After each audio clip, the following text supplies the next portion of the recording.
গল্পের নাম মায়ের শেষ আলিঙ্গন। প্রথম পর্ব। মা, তুমি এমনটা কেন করলে আমার সাথে?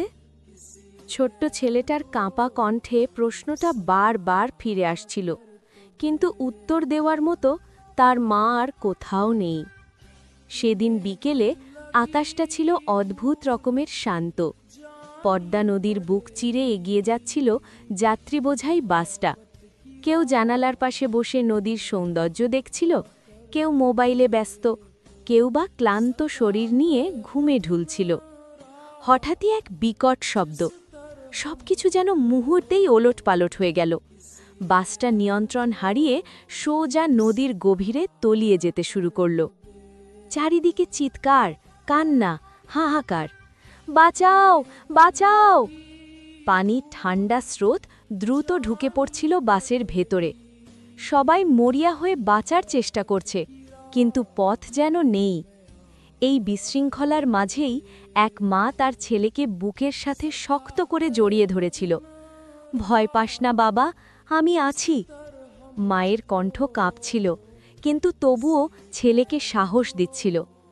পানি ধীরে ধীরে তাদের বুক পর্যন্ত উঠে এলো। শ্বাস নিতে কষ্ট হচ্ছিল। মা তখন চারিদিকে তাকিয়ে একটা জানালা খুঁজে পেল। অবিশ্বাস্য শক্তি দিয়ে বারবার চেষ্টা করে শেষমেশ সে জানালাটা খুলতে পারল।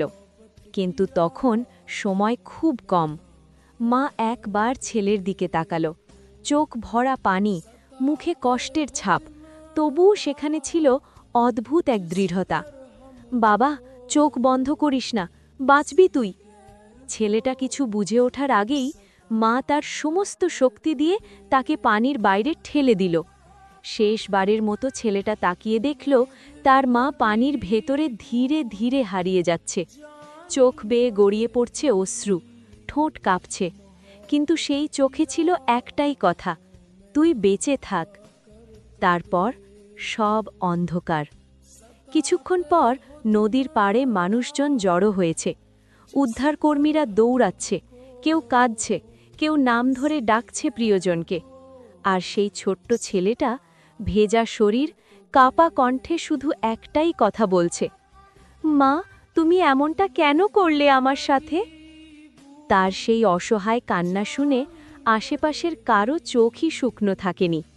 কারণ মায়েরা এমনই হয়, নিজের জীবন দিয়েও সন্তানের জীবন বাঁচিয়ে দেয়। দ্বিতীয় পর্বে থাকবে ছেলেটার বেঁচে ফেরার পরের লড়াই আর মায়ের খোঁজ।